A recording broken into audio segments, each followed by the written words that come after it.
नेपाली कङ्ग्रेसभित्र अहिले अधिवेशनको बारेमा व्यापक बहस चलिरहेको छ। अधिवेशन चुनावभन्दा अगाडि हुने कि चुनावभन्दा पछाडि हुने, नियमित हुने कि विशेष अधिवेशन हुने, पार्टीभित्र झगडा भइरहेको छ, पार्टी विषयमा अड्किरहेको छ, जताततै समाचार आइरहेको छ। पार्टीभित्रको साथीहरूलाई लाग्ला पार्टीमा एक ढिका हुनुपर्ने बेलामा यो के नचाहिने विषयमा अल्मलिरहेको, पार्टीभन्दा बाहिरको साथीलाई लागिरहेको होला देशमा यत्रो आगो बलिरहेको बेलामा काङ्ग्रेस आफ्नो अधिवेशनको विषयमा अड्किएको छ। तर के साँच्चै विषय अधिवेशनको विषय यति मात्रै हो त? होइन। अधिवेशनको विषयलाई योभन्दा व्यापक ढङ्गले हेर्न आवश्यक छ। देशप्रतिको जिम्मेवारी बोध, अहिलेको अवस्थाप्रतिको चिन्ता र चिन्तनका साथै अधिवेशनको विषय हामीले प्रवेश गराएका हौँ। भाद्र 23 गतेभन्दा अगाडि नेपाली कङ्ग्रेस पार्टीको आफ्नो एउटा गति थियो, आफ्नो एउटा योजना थियो। हामी अर्को वर्ष अधिवेशन गर्छौँ भन्ने सोचिरहेका थियौँ। भाद्र 23 र 24 गते यति धेरै ठुलो उथलपुथल भयो।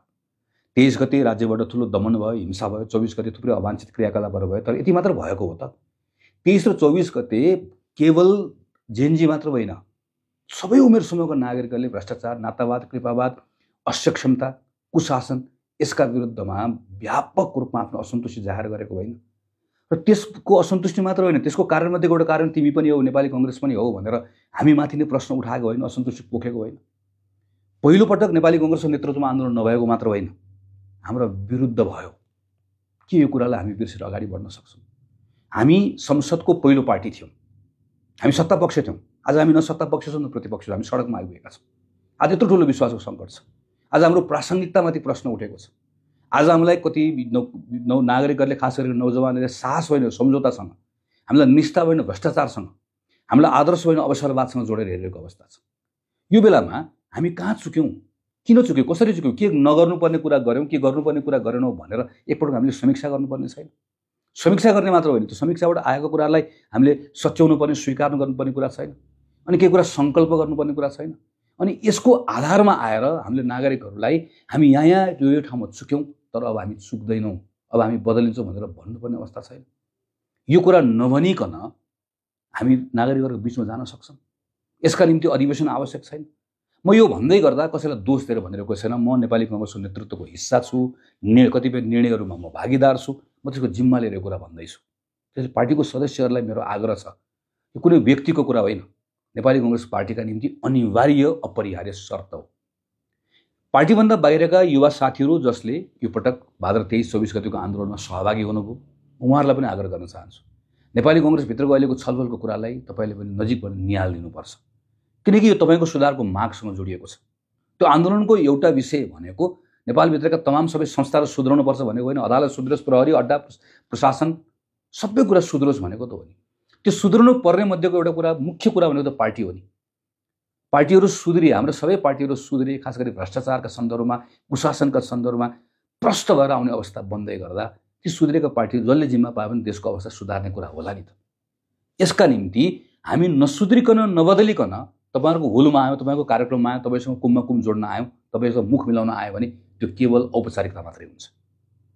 हामी एकपटक ती सबैबाट अलग रहेर हामी कहाँ चुक्यौँ, हामीले के नगर्नुपर्ने कुरा गर्यौँ, के गर्नुपर्ने कुरा गरेनौँ भनेर हामी ठिक ठाउँमा बसेर आयौँ भने मात्रै, त्यसपछि मात्रै तपाईँले उठाएका कुराहरूलाई बोक्न सक्ने पार्टी हामी बनाउन सक्छौँ। त्यसकारणले गर्दा नेपाली कङ्ग्रेसको अधिवेशन भनेर अहिले केन्द्रित भइरहेको कुरा त्यो केवल मसँग, मेरो पार्टीभित्रसँग जोडिएको विषय मात्र होइन, तपाईँको आन्दोलनको, तपाईँको सङ्घर्षको विषयसँग पनि जोडिएको विषय हो। यो अधिवेशनमा हामी के गर्छौँ? पहिलो कुरा, नेपाली कङ्ग्रेसको अहिलेको अवस्थामा भूमिका के हो, त्यो भूमिका हामी खोज्छौँ। हामी के भन्छौँ? नेपाली कङ्ग्रेस राष्ट्रिय शक्ति हो। राष्ट्रिय पार्टी त चुनाव जित्यो भने होला, चुनाव हार्दै गरेर नहोला। तर राष्ट्रिय शक्ति भनेको के हो? देशको अगाडि जुन बेला जुन समस्या आउँछ त्यो समस्यालाई ऐतिहासिक ढङ्गबाट हेर्न सक्ने, राष्ट्रिय अन्तर्राष्ट्रिय परिस्थिति बुझ्ने र त्यो समस्याको समाधानका निम्ति जीव ज्यान लाएर पहल गर्ने, व्यक्तिगत स्वार्थभन्दा माथि उठ्ने, पार्टीगत स्वार्थभन्दा माथि उठ्ने, व्यापक दायरामा जनपरिचालन गर्न सक्ने त्यो सामर्थ्य जसले राख्यो त्यो राष्ट्रिय शक्ति हो। हामी यो कुरा पटक पटक हामीले प्रमाणित गरेर आएका छौँ। त यो पटक गर्नु पर्दैन। भाद्र 23 र 24 गते पछाडि नेपालको अगाडि तीनटा सम्भावनाहरू हुन सक्छन्, मैले अनुमान लाउँछु। एउटा, थप हिंसाको चक्रमा हामी पर्छौँ, थप अन्यलतामा हामी पर्छौँ। दोस्रो, हामी भाद्र 23 गतेभन्दा अगाडि जस्तो थियो शान्ति र स्थिरताको नाममा त्यही स्थितिमा अड्केर बस्छौँ, कुनै सुधार हुँदैन। दुईटै कुरा अपेक्षा गरेको कुरा, वाञ्छनीय कुराहरू होइन। त्यसो गर्ने के हो त? सङ्घीय लोकतान्त्रिक गणतन्त्रात्मक संविधानलाई जोगाउँदै हाम्रो अहिलेको भू राजनीतिक जुन संवेदनशीलता छ, यो संवेदनशीलता भने बडो चलाकीपूर्ण ढङ्गबाट स्मार्ट भएर हामीले आफ्ना कदमहरू चाल्दै सुशासनका निम्ति, थिति बसाल्नका निम्ति जुन आवाजहरू मुखरित भएर आएको छ त्यसलाई संस्थागत गर्ने कुरा, त्यो बाटोमा नेपाल अगाडि बढाउनु पर्नेछ। आम नागरिकलाई विश्वास दिलाउनु पर्नेछ। जे भयो भयो, हामी यसबाट भएका खराब कुराहरूलाई हामी बिर्सन्छौँ। हामी त्यसबाट आएका जुन भावनाहरू छन् ती भावनाहरूलाई समेटेर हामीहरू अगाडि लिएर जान्छौँ। यत्रो ठुलो इकोनोमी तलमाथि भएको छ, त्यहाँ हामीले विश्वास दिलाउनु पर्नेछ। तर सबैभन्दा मुख्य कुरा भनेको जसले आफ्नो परिवारका सदस्यहरू गुमाउनु भएको छ, जो अहिले पनि घाइते हुनुहुन्छ, त्यो परिवारका सदस्यहरूलाई, ती साथीहरूलाई के लाग्नुपर्छ भने हाम्रो मेहनत खेर गएन, हाम्रो त्याग खेर गएन। यसका निम्ति नेपाली कांग्रेस पार्टीले यो अधिवेशनबाट संकल्प गर्नुपर्ने छ कि हामी यो जिम्मेवारी निर्वाह गर्छौं। हामी अन्य राजनीतिक दलसँग कुराकानी गर्छौं, सरकारसँग कुराकानी गर्छौं, जेनजी यो मुभमेन्टमा लागेको साथीहरूसँग कुराकानी गर्छौं। तर यो कुराकानी गर्नका निम्ति सबैभन्दा पहिला हामीसँग के चाहिन्छ? नैतिक ताकत चाहिन्छ। त्यो नैतिक ताकत कहाँबाट आउँछ? हाम्रो समीक्षाबाट आउँछ, हाम्रो सुधारबाट आउँछ। हामी यो अधिवेशनबाट आफू बदलिने कुरा केमा बदलिने हो, के गर्ने हो, के नगर्ने हो, सबै कुराको लागि आफूलाई तयार गर्यौं भने त्यसपछि बदलेको नेपाली कांग्रेसले बल्ल सबैसँग संवाद गर्न सक्छ र यो जिम्मेवारी निर्वाह गर्न सक्छ। दोस्रो कुरा, अहिले नयाँ र पुरानोको बहस चलिरहेको छ। नेपाली कांग्रेस पुरानो पार्टी हो, वर्षौं अगाडिको पार्टी हो। हामीले पार्टी खोल्ने बेलामा के भन्यौं? हाम्रो पिता पुर्खाहरूले के भने? व्यक्तिगत स्वतन्त्रता, कानुनी राज्य, अवसरको समानता, सामाजिक न्याय, यी कुराहरू नेपाली समाजमा स्थापना गर्नका निम्ति यो पार्टी संगठन बनाएको भनेर भने के पुराना कुरा हो? कि यी अब सबै कुराहरू पुरानो थोत्रो भए? होइन। के नौजवानहरूले यो भनिरहेका छन्? भनिरहेका छन्। यी आदर्शहरू जुन छन्, तिम्रो आदर्शलाई म सम्मान गर्छु, तर तिमी आफूले मानेको आदर्श तिमी आफ्नो जीवनमा अवलम्बन गरिरहेका छौ कि छैन? उनले गरेको क्वेसन त यही त हो। तिम्रो मूल्य कालातीत छ, तर त्यो मूल्य तिमी बाँचिरहेका छौ कि छैन? उनले गरेको क्वेसन यही त हो। उनले पत्याइरहेको छैन। हामी जे कुराको लागि, जुन कुराको निम्ति यो पार्टी बन्यो, यति धेरै ठुलो त्याग, तपस्या, सङ्घर्ष भयो, आज तिमी त्यसमा चुक्यौ, उनले भनिरहेको छ। यसका निम्ति हामीले बोलेर हुँदैन, ठुलो रिफर्म चाहिएको छ। त्यो रिफर्म पार्टीभित्र चाहिएको छ। पार्टीभित्र हामी के गर्छौं, के गर्दैनौं, शुद्धिकरण कसरी गर्छौं, पुनर्जागरण कसरी गर्छौं र शुद्ध भएको, पुनर्जागृत भएको पार्टीले नेपालको गभर्नेन्समा सुधार कसरी ल्याउँछ। यत्रो दलीयकरणबाट संस्थाहरूको भ्रष्टीकरण भयो भन्ने यत्रो ठुलो नागरिकहरूको आक्रोश छ। हिजो हामीले पनि गल्ती कमजोरी गर्यौं, अब नगर्ने कुरा के छ? करप्सनको कुराबाट समाजलाई, संस्थाहरूलाई हामी कसरी अलग गर्छौं? तमाम विषयहरूका सन्दर्भमा हामीले आफूले हाम्रो अधिवेशनबाट संकल्प गर्नुपर्नेछ, हाम्रो योजनाहरू बनाउनुपर्नेछ। इलेक्सन पावरसँग जोडिएको छ। नेपाली कांग्रेसलाई पावरसँग जोडिएको कांग्रेस खोजेको होइन, अहिले पर्पससँग जोडिएको कांग्रेस खोजेको। हामी इलेक्सन जित्छु भनेर होइन, इलेक्सन जित्ने हार्ने कुरा छोडिदिनुस्, जित्न योग्य हामी बन्नुपर्नेछ। भोट माग्न दौडिने होइन, पहिला भोट दिन मन लाग्ने नेपाली कांग्रेस पार्टी बनाउनु पर्नेछ। त्यसपछि सबै कुरा आफै ठिकठाक हुन्छ। यसका निम्ति चाहिएको हामीलाई अधिवेशन। तेस्रो कुरा भनेको नौजवानसँग टुटेको सम्बन्धलाई पुनर्स्थापित गर्ने हो। हामी जतिखेर कक्षा 9 मा थियौं त्यो बेलामा पहिलोपल्ट नेपाली कांग्रेसको झण्डा बोकेको, कांग्रेसको नाम मात्र सुन्दै गर्दा पनि त्यति ठुलो गौरव लाग्थ्यो। आजको नौजवानमा त्यही अवस्था छ। प्रश्नै प्रश्न छ, हामीले केसँग जोडेर हेरेका छौं? कांग्रेस भनेर भन्न साथै उनका मनमा के कुराहरू आउँछन्? सत्ता, शक्ति, यिनै कुरासँग जोडेर हेरिएको छ। हामी त्यो मात्रै हौं। हामीले गरेको कामहरू बताउनु पनि पर्नेछ, तर सँगसँगै हामीसँग भएका गुनासोहरूलाई हामी सम्बोधन गरेर पनि जानुपर्नेछ। यसका निम्ति अब एकपटक उनीहरूसँग हामी बस्नुपर्नेछ। हामीले बोल्ने होइन, हामीले उनको कुरा सुन्नुपर्नेछ, संवाद गर्नुपर्नेछ, उनलाई ठाउँ दिनुपर्नेछ, सहभागी गराउनुपर्नेछ। यसका निम्ति हामीलाई अधिवेशन चाहिएको छ।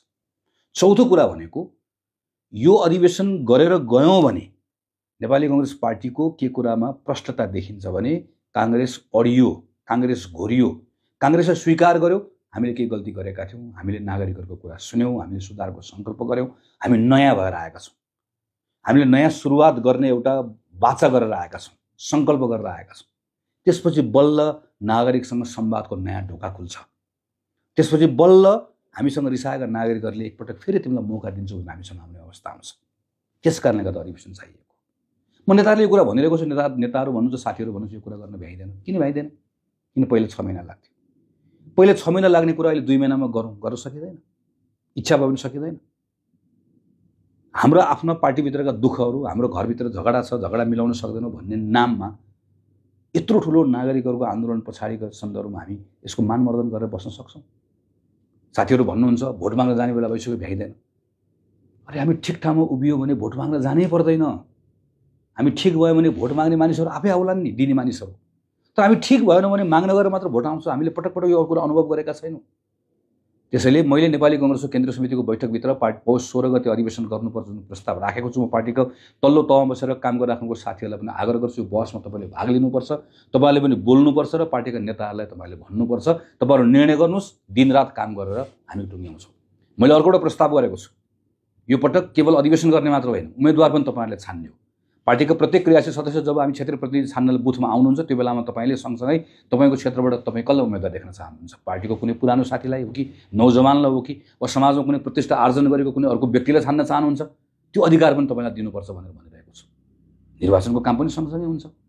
यो सबै कुराहरूको लागि पुसभित्र अधिवेशन गरौँ भनेर भन्ने कुरा गर्न सकिँदैन भन्ने ठाउँमा नेताहरू पुग्नुहुन्छ भने त्यसपछि अर्को एउटा मात्र विकल्प छ। 54% साथीहरूले हस्ताक्षर गरेर विशेष अधिवेशन माग्नु भएको छ।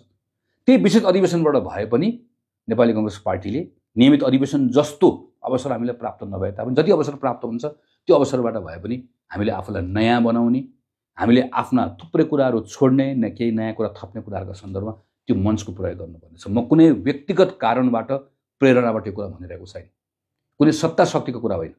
म नेपाली कांग्रेस पार्टीभित्रको सुधारको खाँचोको आधारमा यो कुरा भनिरहेको छु, किनकि यो सुधार अहिलेको समयको माग हो। Reform is not betrayal, it is the highest form of loyalty. मेरो लोयल्टी पार्टीप्रतिको लोयल्टीबाट यो भनिरहेको छु। मेरो लोयल्टी पार्टीप्रति भन्दा पनि अझ मेरो लोयल्टी देशप्रति हो नि त। अनि त्यो पार्टीप्रतिको लोयल्टीको आधारमा पार्टीभित्र सुधार गर्यो भने यसले त्यो देशप्रतिको जिम्मेवारी निर्वाह गर्न सक्छ नि। म देखिरहेको छु वरिपरि यति धेरै नागरिकहरू डराइराख्नु भएको छ, के होला नेपालमा, अनिश्चित के हुन्छ। यो सबैको विषयलाई सम्हाल्नु पर्दैन हामीले, त्यो सम्हाल्ने योग्यता हामीले राख्नु पर्दैन। 2006 सालको जस्तो क्रान्ति चाहिँ, 2015 सालको जस्तो प्रगतिशील र समावेशी सोच, 2048 सालको जस्तो लोकप्रियता, 62-63 को जस्तो जोखिम उठाउन सक्ने क्षमता हाम्रो गौरवशाली विगत हो। यो कुरा पनि बताऊँ, तर सँगसँगै सुनौँ हामी नयाँ पुस्ताको साथीहरू के खोजिरहेका छन्। नैतिक आचरणमा शुद्धता, शासन गर्दाखेरि पारदर्शिता र परिणाममुखी, जनसम्पर्कमा अत्यन्त ऊर्जाशील, व्यवस्थापनमा अब्बल, देशलाई डोराउन सक्ने खाका भएको, त्यो खाकाप्रति इमान्दार भएको र इमान्दारिताका साथ त्यो खाकालाई व्यवहारमा कार्यान्वयन गर्न सक्ने क्षमता पनि भएको, त्यो खोजेको हो नि त अहिले। त्यसका निम्ति हामी एक ठाउँ जुटेर अधिवेशनबाट हामी छौँ, हामी गर्न सक्छौँ, आजको जिम्मेवारी पनि पुरा गर्छौँ, भोलिको जिम्मेवारी पनि पुरा गर्छौँ, पहिला त त्यो भन्ने होला नि। अनि त्यो भनिसकेपछि बल्ल न अनि हामी चुनावमा जाँदै गर्दाखेरि चुनावको त्यसको लाभ प्राप्त गर्न सक्ने हाम्रो अवस्था बन्ला नि त। त्यस कारणले गर्दा अधिवेशन, त्यस कारणले गर्दा चाहिएको पार्टीको साथीहरूलाई मेरो यही आग्रह छ, पार्टीभन्दा बाहिरको साथीहरूलाई पनि मेरो आग्रह छ। संस्थाहरूको सुधार जब हामी कुराकानी गर्छौँ, त्यो संस्थामध्येबाट संस्था भनेको पार्टी हो। नेपाली कांग्रेस पार्टीलाई कहिले मत नहाल्नेले पनि नेपाली कांग्रेस पार्टी सुध्रिन पर्छ भनेर भन्न पाउनुपर्छ, हामीले पनि सुन्नुपर्छ। पार्टी सबैको, हामी पार्टीभित्र बसेका जिम्मेवारी बसेका मानिसहरूको मात्र पार्टी हुँदैन। हामी मत माग्न जाँदै गर्दा केवल पार्टीको सदस्यसँग मात्रै माग्छौँ। हामी कहिले नचिनेको, कहिले काङ्ग्रेससँग नजोडेको मानिससँग मत माग्दैनौँ। अनि ती मतदातासँग मत चाहिँ माग्ने, अनि तिनको मनभित्र भएको कुराले हामी नसुनिकन हुन्छ। तिनको कुरा सुन्नुपर्छ, त्यसलाई सम्मान गर्नुपर्छ। नागरिकलाई सम्मान गर्यो भने मात्र नागरिकले पनि हाम्रो पार्टीको सम्मान गर्छ, हाम्रो सम्मान गर्छ। त्यस कारणले गर्दा आज यो बेलामा भाद्र 23 गतेभन्दा अगाडि हामीले एउटा तरिकाले सोच्यौँ, 23-24 गते पछाडिको आवाज हामीले सुन्नै पर्छ। भ्रष्टाचार पूर्ण रूपमा यसबाट अलग, कुशासन यसबाट पूर्ण रूपमा अलग, जवाफदेहिता, पारदर्शिता, पवित्रता, शुद्धता, यी जे जति कुराहरू खोजिएका छन्, यो कुरालाई, यो गुणलाई बोकेर हाम्रो आफ्नो 62-63 को आन्दोलनबाट प्राप्त भएको हाम्रो संवैधानिक अधिकार, आर्थिक, सामाजिक, सांस्कृतिक अधिकारहरूलाई पनि जोगाउँदै, हाम्रा प्रजातान्त्रिक हक अधिकारलाई पनि जोगाउँदै, तर डेलिभरीको जुन अपेक्षा छ, जुन पर्फर्मेन्सको हामीबाट अपेक्षा गरेको छ, ती कुराहरू पनि गर्न सक्ने नेपाली कांग्रेस पार्टी अधिवेशनबाट बनाउने हो। हामीसँग हाम्रो आफ्नो पार्टीभित्रका तमाम सदस्यहरूलाई पनि जोडेर उनीहरूलाई उत्साहित गर्ने हो र यो नेपाली कांग्रेस पार्टीभन्दा बाहिर रहेका पनि थुप्रै नौजवानहरूलाई पनि पार्टीमा लिएर आउने हो, जोड्ने हो। यो अठोट गर्नु पो पर्ला त अहिले, अनि पो त्यसपछि बल्ल हामी चुनावमा जानका निम्ति योग्य होलाौँ। त्यस कारणले गर्दा म पार्टीका तमाम साथीहरूलाई आग्रह गर्छु, अधिवेशनको यो बहसमा तपाईँले भाग लिनुपर्छ, हाम्रो प्रयास तपाईँले बल पुर्याउनुपर्छ। पार्टीभन्दा बाहिर रहेका नौजवान साथीहरूलाई म अपिल गर्छु, म काङ्ग्रेससँग सम्बन्धित छैन तर पनि काङ्ग्रेसको सुधारको कुरामा मेरो साथ रहन्छ भनेर तपाईँले पनि भनिदिनुपर्छ। धन्यवाद, नमस्कार, जय नेपाल।